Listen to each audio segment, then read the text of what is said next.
My name is Stephen Downey, and you are very welcome to episode 46 of the Mindful Living Guide, the podcast where we try to bring mindfulness into your everyday life through the art of conversation. And today is a great show for you. I have a mindfulness expert, Helena Dilleen, who is the owner of Giddy Studios, and she's just a great knowledge on mindfulness practice. And I I can tell from this episode, we just buzzed off each other, and I hope through the conversation that you'll get to learn an awful lot about mindfulness and mindfulness practice and where you can bring it into your everyday life. So please sit back and enjoy this week's episode of the Mindful Living Guide.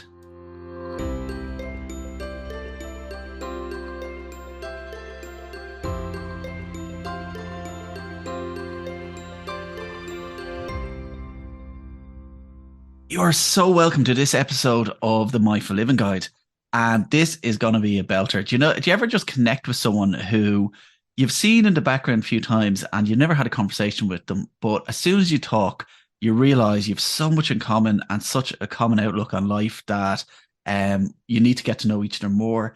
This week's guest is Helena Dilleen. She is the owner of Giddy Studios Pottery and a mindfulness expert as well, which is going to make for a fantastic conversation. She is an accredited coach for children, teenagers, and adults. And Helena, you're so welcome to the Mindful Living Guide. Thank you so much, Stephen, for having me. I'm absolutely delighted to be here. And I have to also say thank you so much to our friend Jen Maher, who put both of us in touch, and it was like knocking two heads together. Goes, you two talk about the same things all the time. You have to chat together.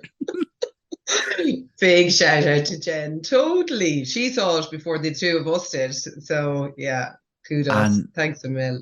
And like we were saying, like the universe happens in mysterious ways, because it was actually Jen was telling me that she was talking about you to me, and then suddenly I think she was down isn't it the big treehouse or something like that, and yes. She suddenly bumped into you out of nowhere, and I was like, there's the universe aligning us. But listen, let's get back to yourself, about your story, and like you've gotten interested in mindfulness and in bringing the kind of mindfulness practice into companies, but where did it all start? How did you get into mindfulness originally?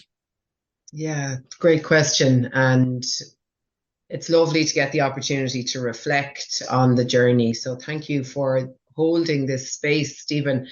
About 7 years ago, I started my mindfulness journey as a student, MBSR, and it was born out of pure need for finding a toolkit to help me navigate my day-to-day. So 7 years ago, I had two smaller children than now, like a 5-year-old and a 3-year-old. And I was running a 7-day week pottery painting studio out of Dundrum Town Centre. And it was pure day-to-day, like challenges that actually brought me to mindfulness, or brought mindfulness to me. And I never looked back. From the moment I started it, I felt the benefits, and far more so than anything else I'd ever done. And what was really interesting, or what is really interesting, and what I try to impart to, my own community now as I teach, is that mindfulness is always there for us. It's not like other means of, I suppose, I'm even comparing it, I shouldn't be comparing, but to like, say, my own relationship with doing things like gym and that kind of stuff. Mindfulness, once you start, the bank keeps building, as opposed to if you end up in a gap, you feel you can't go back to it. You can always go back to it, no matter how much of a gap you've had in the middle. So I guess initially I wouldn't have been practicing every single day, just to be totally honest. But what I noticed is I always felt I could go back to it, and a gap was not an issue as such. And the more I went back, the more beneficial it was to me, the better I felt. And then my practice just increased and increased and increased over time because I could see the benefits. It's like a lifelong friend that you mightn't have seen in months, but as soon as you come back, all those endorphins come flooding back of how good it is for you. Totally, totally. And that's really, I think, isn't that lovely? Mhm. That's a lovely way of describing it, actually, the way you've done it there. Um, but I Yeah, think it's important for people to know, and you've been very honest, and I'm always honest about that. That sometimes I struggle to practice every day, but I can still go back to it, and that's one of the reasons why I talk about a lot about mindful living and incorporating mindfulness into your life, rather than thinking of it as an external tool. yeah, Yes, we have form of practice. Yes, you can sit there for your 20-30 minute practice each day, and that is a fantastic ritual to have, and it's so beneficial. But equally, if all you can do is pause for a moment every day, that is still going to bring the benefits. absolutely, absolutely. And it one informs the other, I suppose, doesn't it? Yeah, But you're so right. The informal, the washing of the cup, the washing of our hands, brushing of our teeth, eating an apple. Yeah. yeah. Oh, Oh, it's all oh, so, it's just such a lovely way to yeah. experience life. Uh, that's it. It's like recently, I was doing a workshop actually with Jen, and I was talking to people about the shower and Yeah. asking how many people shower on their own, because there's so many of us that we bring every conversation into it, every thought into our shower, and instead of just giving yourself that space, that bit of time for yourself. Yeah. 100%. Mhm. Yeah. Just being there with the sounds and sounds are really, really a massive part of my practice, actually. Wow. Even I suppose the further in I get, I feel the sounds are, just very, very relevant to my day to day informal practice. Yeah. And even at times throughout the 7 years, the breath might have been a bit of a struggle at times. Yeah. So, in on reflection, I'd be able to go, God, the breath would have been handy there, wouldn't it? Yeah. um, and I know even when I started, the sound practices Yeah. used to be I know we're in a judgment free environment of our practice, and all practice is relevant and Absolutely. all practice is powerful. But I definitely found sound very accessible when I couldn't get to the breath. Wow. Um, or when the mind was wandering, really, really wandering, and you're trying to guide yourself back to the sensations. But on the days that I found the breath, a little bit trickier, I could always connect in with sounds. And it's one of the practices I absolutely love delivering now, because Yeah. we gather on Thursday morning. It's a Thursday tonic is what I call it. Yeah. And it's an online community, and it's 6:45. And the richness of sound first thing in the morning is really impactful, I guess, and beautiful to connect with. Yeah. um, sometimes a lot more than when the day kicks off. Yeah.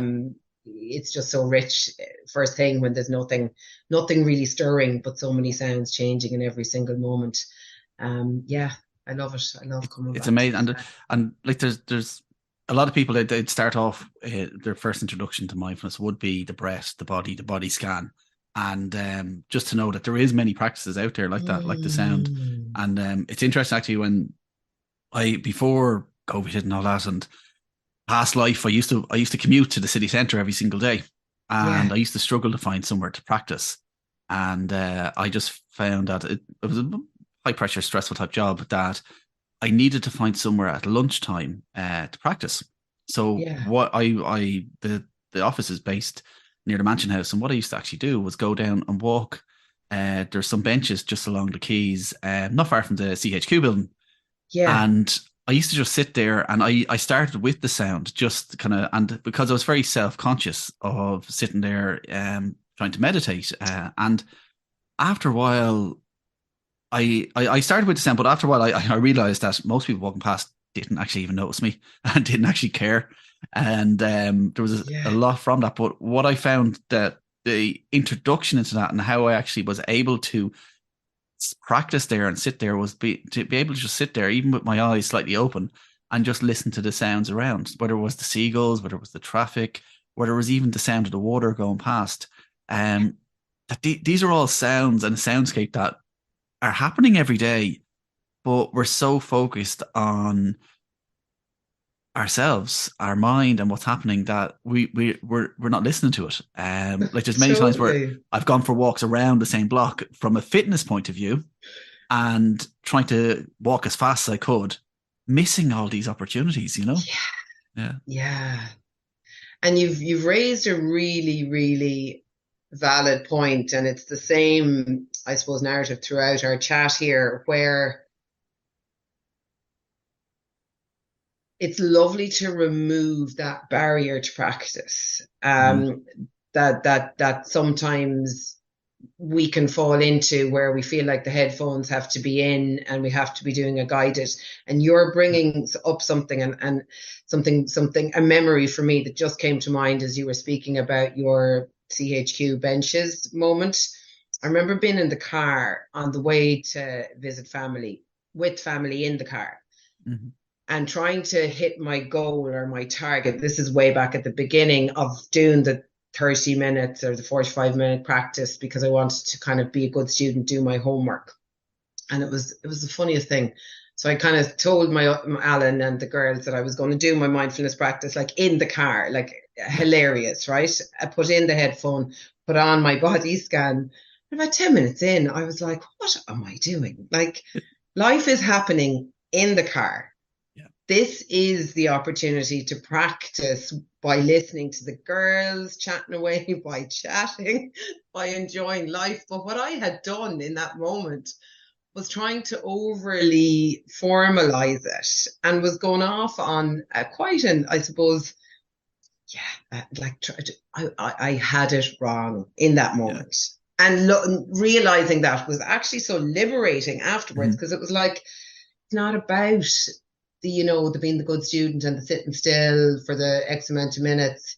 It's about being in the moment, Yeah. in fact. And yeah, that was a bit of a, do you know the way you Oh, have those moments, don't you? oh, In your absolutely. path, in And your mindfulness path, was where it you you? realize, Did you do was the MBSR you did as well? I did an MBA or as a student. A student, yeah, yeah. As a No, student, that's yeah. yeah. And it was probably was it about that time that this happened. Yeah, That it yeah, was in yeah, the, no, it was yeah, in, no, it was yeah, MBSR, yeah. That because I originally my first introduction to mindfulness was the MBSR as well, yeah. and but I found such pressure when you'd go back in. I did, I think it was on a Friday night, and you go back in the next Friday, and you're like, I didn't fill in my diary, I missed a day, and it's like it was so liberating when you real when like I had a great teacher, Dominic, and it kind of said to you, it's not about doing the practice, it's about giving yourself that time. Like there's so many of, and I'm one of the most guilty here at it, is that to berate ourselves when we don't practice. And whereas the who was it? I forget what teacher I was listening to one time, and we were talking about bringing the mind back, and as it wanders, just smile and be grateful that you noticed. You know, Yeah, it's not about beating ourselves up. It's about mindfulness. At the core essence is just bringing that awareness, just yeah. cultivating an awareness with us. Like it happened recently. Something happened, and I was. Do you ever have this conversation in the car with your partner, and it's like you're talking about something that's very just it's annoying you, and you're really kind of angry about it. And next thing, somebody does the slightest thing in front of you in the car, and you're shouting at them because you're getting all that anger.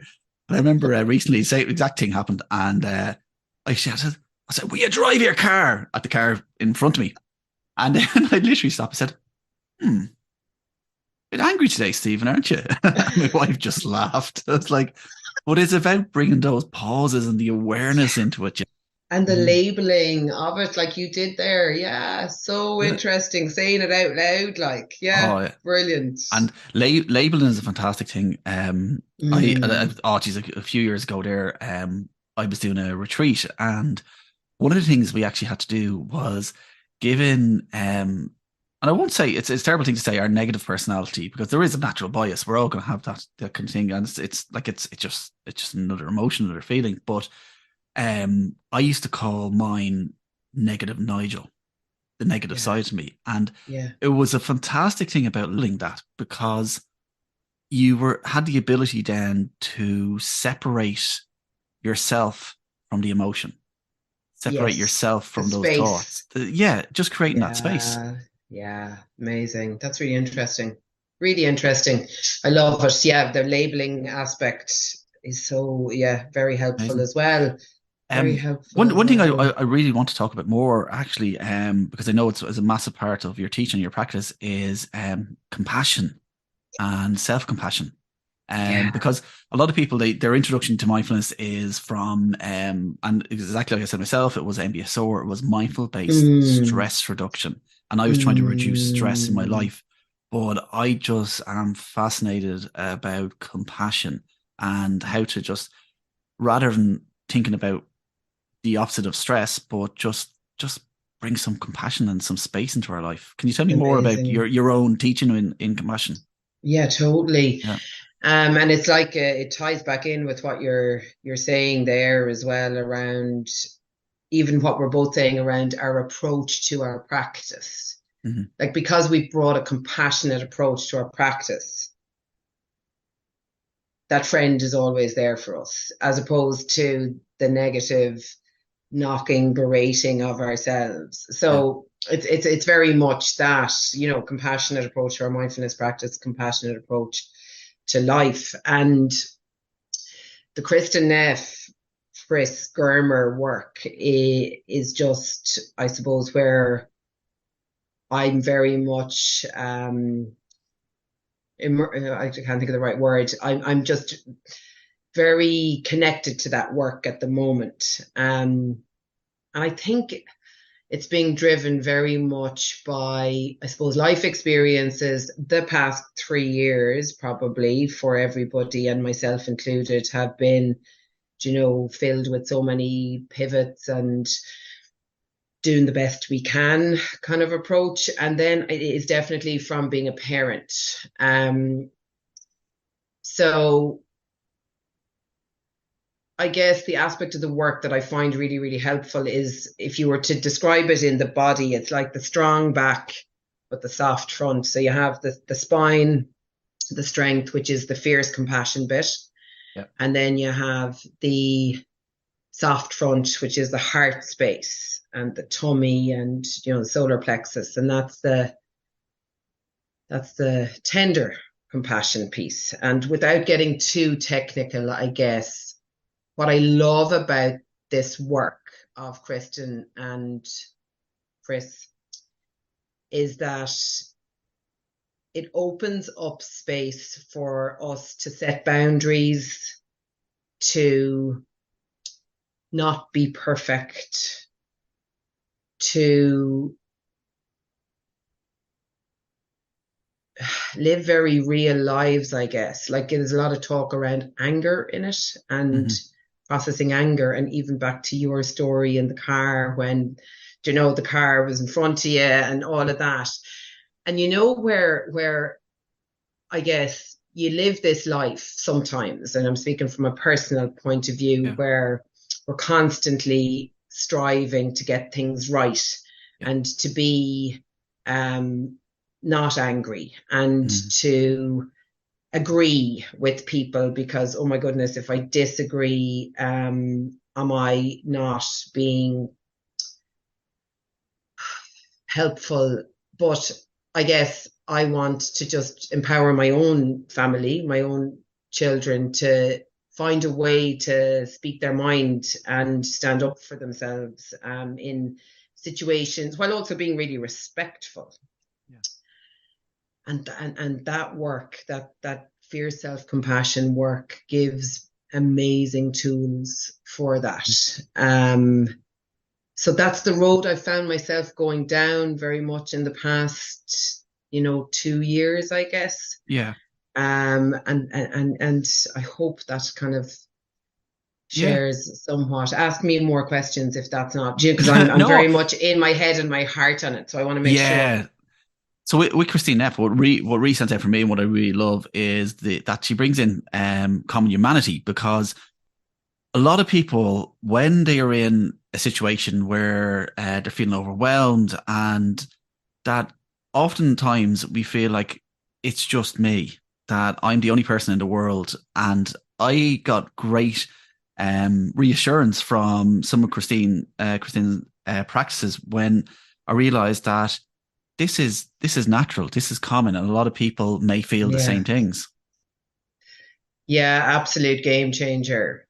And it took me a while for that to land, actually. And that's why, if any of I love that you're teasing out all the bits, because I want to be sure I'm not kind of that I'm making sense, I Ah, suppose, to no. everybody that's listening. But I had to write up that common humanity, like, I don't know, what do you call it, a Venn diagram, and put it Yeah. in my kitchen and Yes. refer to it like regularly Hmm. in order to embody it. Yes. Because I'd be in a situation and I'd go, self-compassion. I need a bit of self-compassion now. And I go, what is that again? And then I'd go over and I'd have like little mindfulness circles. So as the awareness piece. Yeah. And then I'd have the common humanity. Oh, I'm not alone. There's other people going through something similar somewhere in the Yeah. world, or somebody else has gotten upset about a similar kind of thing. And then the self-compassion piece. And for me, the hand on the heart is Yeah. my very The soothing. tangible Yeah. way to ground myself in those moments. Or even imagine, like, I find myself, I do that now nearly quite regularly. And again, it's a bit Hmm. like you in your CHQ on the bench. Yeah. Initially you're going, is that a bit mad? I'm putting my hand on my heart. Is someone going to think that what? But actually, do you know what? Nobody even notices. Yeah. And I find that so grounding and so comforting when I'm Yeah. in, it could be a work related situation. It could be, anything at Yeah. all. And the hand on the heart is just an amazing way of bringing that kindness inwards, isn't it? Yeah. And Do you agree? it's so important just to bring some kindness into ourselves, bring bring that in. Um, there was a phrase you used there, and I was thinking at the time, I was thinking that's something really important that we should talk more about. And now, now I'm after forgetting what it was. Um, Don't in worry. Oh, I'm about to go. I'm about to go on a mind blank here. But listen, tell me more about yourself, about you're bringing mindfulness into companies. But you're mixing that with the pottery side, are you as well? That's the Yes. Yeah. So it's funny, when you introduced me, actually, it was really interesting to hear that again, like that sense of Giddy Studios for many, many years. And even from the beginning of my, say, being a mindfulness student as opposed to a formal teacher, Mhm. I suppose pottery painting or a lot of creative activities are so mindful naturally Yeah, all by themselves. And I set up the pottery painting studio in 2008. And just for clarity, this time 3 years ago, the studio closed as a result of yeah, world events. And then for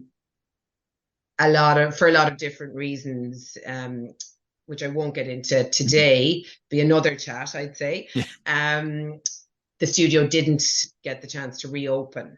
yeah, And again, all for valid reasons. Mhm. So uh, I guess I pivoted in that March and brought the pottery painting with the mindfulness practices online straight yeah, away. And there was such a demand really for connection, bringing Mhm. people together without physically being able to bring people together. And I Yeah, feel so fortunate, really, that I had an opportunity to continue to do the work, Mhm. albeit in a different manner. So we sent packs out to Yeah, loads of different corporate teams, loads of different. So it was from a wellness perspective, or sometimes from a sports and social perspective, yeah, sometimes from a day to day, taking care of teams. It was so gorgeous to see how companies responded to yeah, trying to take care of their people.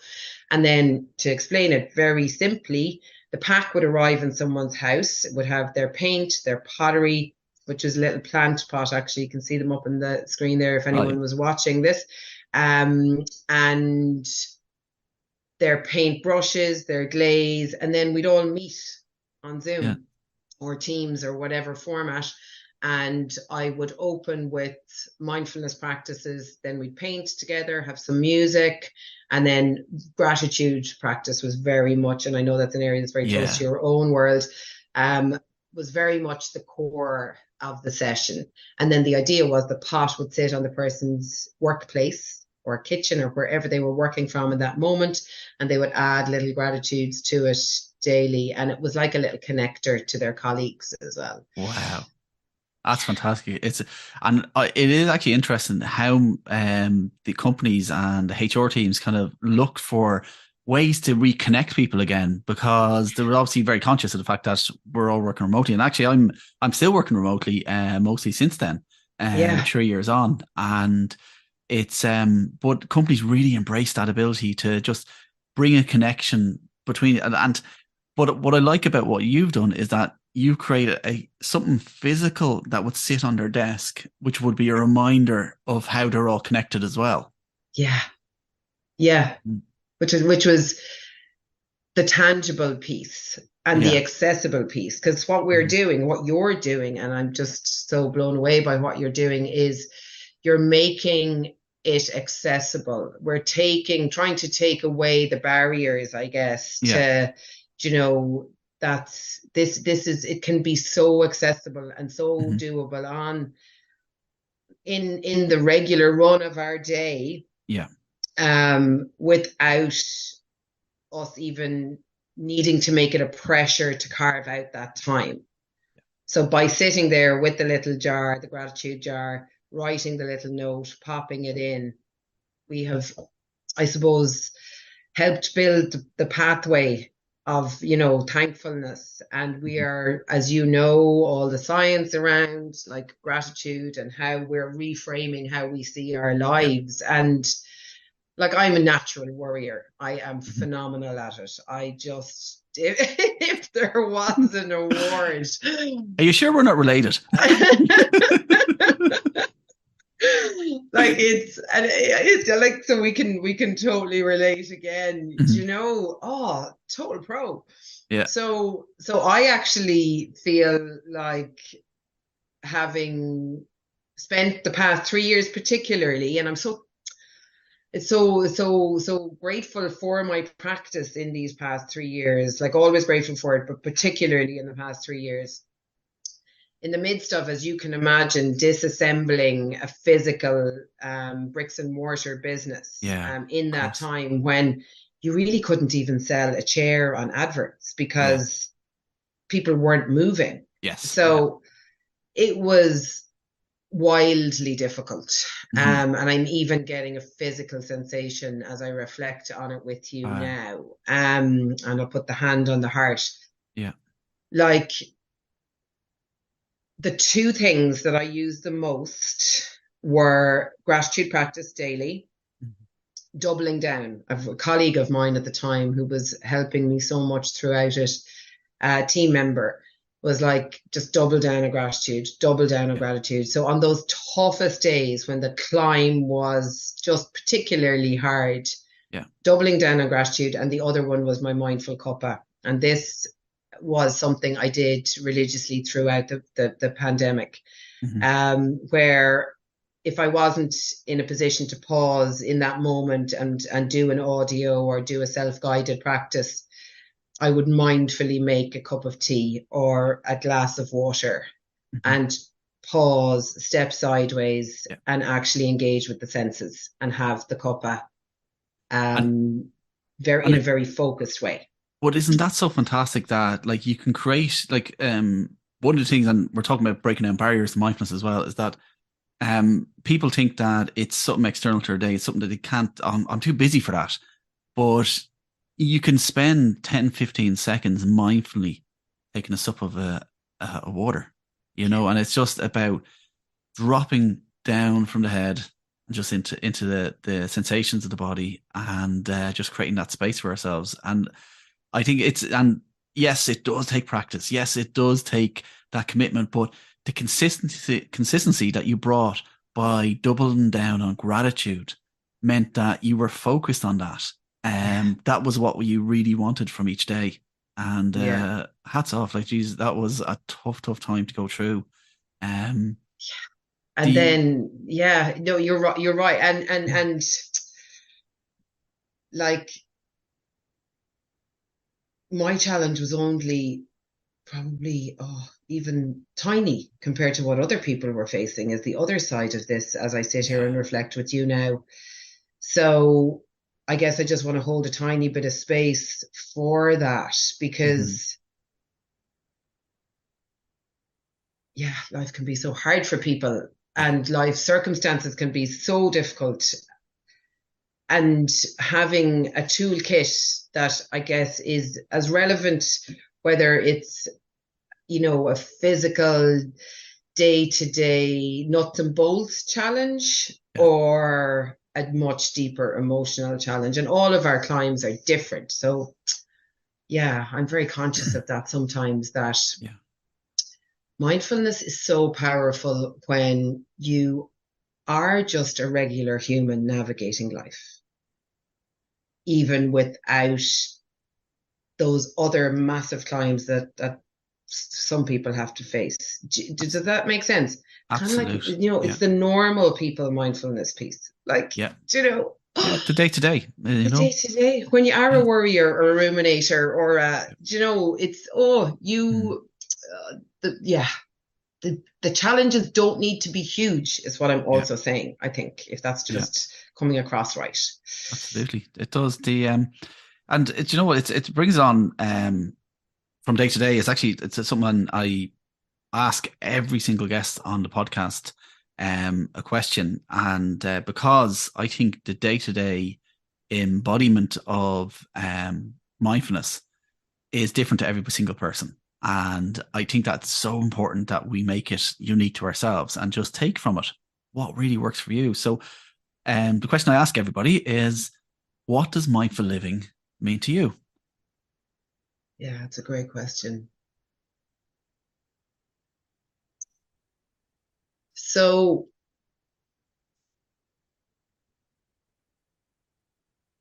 the tools that I use to live mindfully vary depending on what kind of a day I'm having. And I guess I feel with practice, and I mean dipping the toe in kind of practice, like using all the different tools that are out there, and I'll summarize them in a minute. Probably only the tip of the iceberg in terms of what's out there.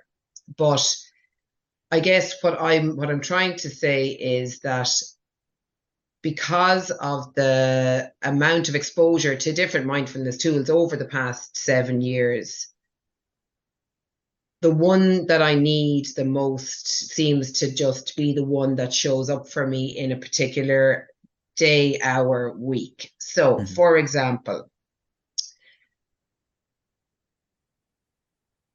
I love journaling, but I don't do it every single day.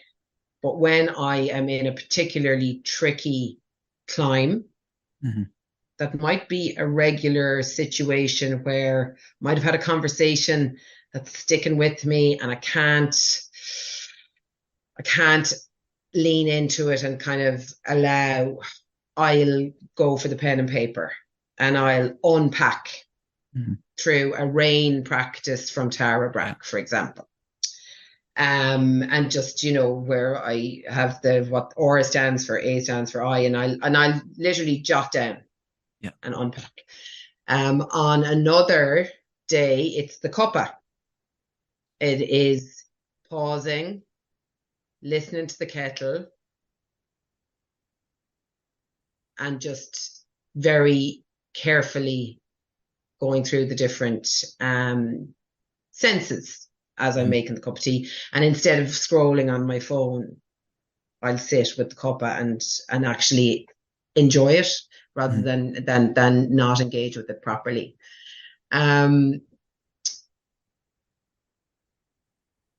Gratitude, obviously, huge. And I firmly believe that by practicing it, initially maybe a little bit more formally, like jotting it down in one of the journals, like, and you build the muscle memory.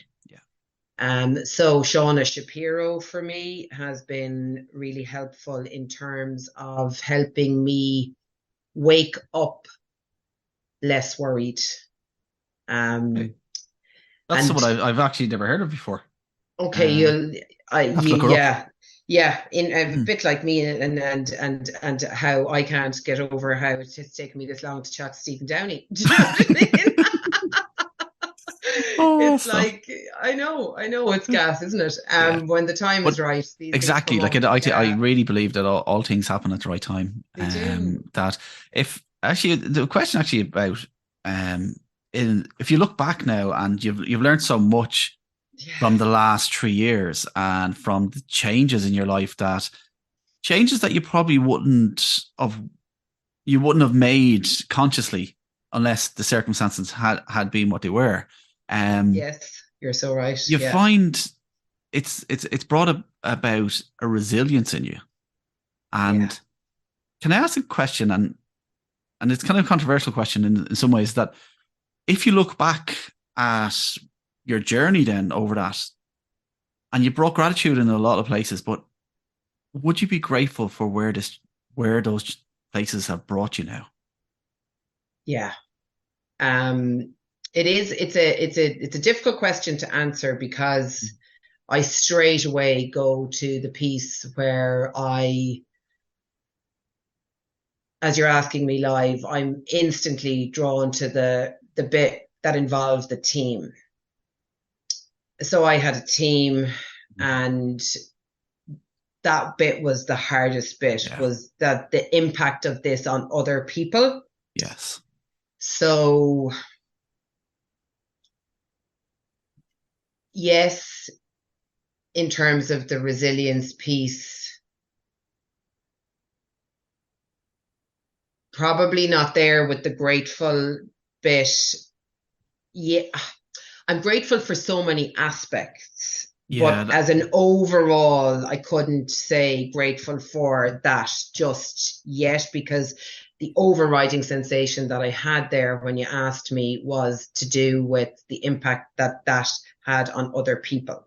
And that's one of the reasons why I wanted to frame it in a way that it is a difficult question, and I want to be very respectful to the people that have been affected, because it's very easy to make those decisions about like the conclusions about a journey ourselves, but when it has had an impact on other people like that, that's, of course, we want to be respectful to everybody's journey as well.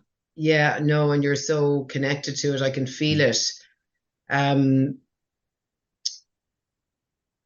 But if I step out of that now for a second and look at, say, life decisions and life path in general, I trust that I am where I'm meant to be. Do you know, and my journey is evolving, and from the, when you leave, even down to all the decisions that we make in life, so many of them are far from straightforward or linear, and trust is what keeps you going, I suppose, because had I not struggled to juggle, say, self-employed life and family, and found all of that quite heavy, I wouldn't have found mindfulness. Had I not found mindfulness, I wouldn't have been in a position, I suppose, to pivot in the way that I pivoted. And I'm at another new stage now again. I mean, it's evolving and evolving and evolving, and trust makes it enjoyable. Do you know Mel Robbins? Have you come across Mel on Instagram? Oh, yeah, of course, yeah. she has this like 20 second, actually just an Instagram story, like, and this is Yeah. where there's so many, social media is, I know, such a, we have to be so careful with it. But I do find for the type of work that you're doing and I'm doing and our community are doing on a global level, it's just such it's a great way to get messages out there. But Yeah. she has a little story where she talks about the climb, and interestingly, it's around setting up her podcast. I'm gonna share it with you. But she's like, life is a climb, and we get to the top, we get to the summit of one climb, whether it was her launching her podcast and then she realized she'd done one episode and then she had to plan in her next 8 episodes, and she was like, I thought I'd arrived, and now she feels back at the bottom of the mountain again. Yeah. Like, if we can look at it like a climb, and that the climb, I guess, is okay. It's okay to feel like it is a climb, and then mindfulness is the kit to just get us through that. Whereas I know when I was younger, Mm-hmm. I definitely felt like the climb was a failure. Yeah. That I was failing if I was feeling like it was a climb, that it shouldn't be hard. Mm-hmm. And when I reframed that and trusted and actually went, you know what? Yeah, it is climb. It's all actually, it's not all hard, but like there's a lot of tricky bits, like that helped. It was quite liberating, actually. There's a person, I don't know if you follow him, called Alan Watts. No, He's a don't know philosopher. He's Alan. fantastic, actually. And I Yeah, structured a lot of the talk actually did with Jen recently was about his philosophy. I'll send you a video. But it's amazing. I talked a few times, so people regularly listen to a podcast will know about this video I talk about, and it's about why life should not be taught as an analogy to a journey. And I used to really think of life as a journey from a point of view that I've had a lot of rejections in life, and to overcome them, we kind of think of that, right? It's not about that end goal, but it's about the journey and the meandering path that we get to it and who we become along the way. But what Alan Watts brings to it is a beautiful analogy of comparing life to a dance or a piece of music. That when you're listening to a piece of music, it's not about who can get to the very end of that piece of music or that dance the quickest. It's about enjoying every step along the way. And he has it's when you said I have arrived, it's actually part of his talk. And he's saying about like that we kind of go through life to kind of, we're educated, and we get to work and we're trying to get to the next level, all the way through work. And we get to retirement and we feel like I'm now here, I'm 50 and I've or I'm whatever age you want to retire at, and I've arrived. And you realize that you haven't actually enjoyed all the times all that came up to this point. And but it's a beautiful talk. I highly recommend looking up his talks. But there's one in particular. There's one in particular, and I'll share it in the show notes of this episode as well. And it's brilliant. It's just fantastic. But it's about just like the life is all about the dance, and at the very end, it's about like looking back and saying, was I dancing?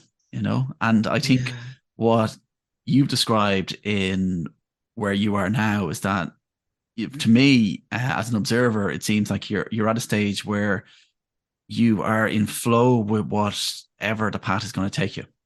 That it's whereas some people, we can feel very rigid towards, if it's not going this way, this is not right. Yeah. And I just think that's a lovely way to get in life, is to try and structure your life in a way that flows well. That it's not about the ups or downs or all that. It's about how we can respond to what's going on around us. Yeah, I love it. It's a bit of a tangent, sorry. No, I love it. I love it. I love it. I'm dancing. Maybe I'm dancing. Yeah. I need to put that on a post-it. I love and put it up in the kitchen. Am I dancing today? Am I dancing? Yeah. I love that analogy. I love it. I love it. I love it. Yeah, no, it's a lovely place. But listen, we could talk for hours and hours and hours, and We I talked actually at could. the start about I think it was Mel Robbins that brings out, or who was it? They're bringing out like episode 2 and episode 3, or part 2 and 3 Well, of yeah. podcasts. I think we will have many conversations in the future, but for now, if any of our listeners want to contact you, what is the best way for them to get in contact? Yeah. So giddystudios.com, Mm-hmm. the contact page, all the messages come to me, and social media channels. I'm very active on LinkedIn from the corporate side, and then Instagram on the kind of general side. So yeah, And you Helena meant, Dilleen and Giddy Studios, either of those will find me. but find you. Yeah. And there was you mentioned the Thursday sessions that you do at 6:45 in the morning. That might appeal to a lot of people, especially remote workers that want to just practice a consistent practice. Is that open to new people? You're so sound for bringing that up. I would have been sad if I hadn't brought that up at the end. So thank Yeah. you for bringing it up. That is, and what we do is we send the recording straight after. So I find that's really beneficial, because what people want to do is they kind of come on the community, Mm-hmm. and then it's not this barrier. Oh, I Yeah. missed 6:45, and then everyone's, Yeah. like feeling like they didn't kind of do what they were hoping to do. So Yeah. an awful lot of my people that are on that list will listen back on a Saturday morning, or listen back on a Friday morning because Thursday something happened, curveball, they couldn't make it. So don't let the 6:45 a.m. piece be off-putting. Yeah. And then just total transparency, because I know there's lots of different models around payment and stuff for different things. Yeah. And I just, interestingly, just going to share this. Yeah. What I do is there's a charge of €25 for 5 sessions, but just to open this up, nobody is ever really expected to find money if the money isn't accessible. So just that's not a barrier. And I didn't do the donation thing, and this is so funny that I'm talking about this on here, but because sometimes I struggle with how much to donate when I'm asked to donate, right? Yeah. And I'm like, is that too little? And then I spend I need mindfulness practice to get me out of whether I've donated enough or not. So what I've decided to do is I put this nominal fee on it, right? Yeah. But really, everyone to their own. And also the other side of that is I'll often do like 10 sessions for the cost of 5. And sure, I'm looking at all of that every day. So don't let money be a barrier. I'm putting it on there as a way to kind of, do you know what, give it, I suppose, credence or value in people's calendars as well. I find that, when you kind of make a little commitment to yourself sometimes. Exactly. And this is the whole thing, going back to consistency and Yeah. finding an anchor in your week where you can say, right, that's where I'll hook in with my mindfulness community and the group. And I'd say you've learned a lot about the power of group as well, that we all learn from each other. And it's amazing when we share an inquiry after a session how much we learn from each other as well. But listen, it is not the end of our conversation, but thank you so much, Helena Dilleen, for being on Mindful Living Guide. Thank you so much for having me, Stephen. Absolutely loved it. I really hope you enjoyed this episode. As you can tell through the conversation, I just love talking to Helena. She is such a wealth of knowledge and just a love for mindfulness and the difference that it makes not only to her life but to the people around her. So listen, if you feel like you connected with Helena and you want to get in contact, see the show notes and we'll have all the details there to get in contact. And for now, I just want to say thank you so much for all the people leaving feedback on the episodes. In case you didn't know, Spotify have opened up a new reply option, so you can leave your feedback directly on the episodes themselves. So thank you again to everyone for continuing to connect. And all that's left to say is I'm Stephen Downey, and this has been the Mindful Living Guide.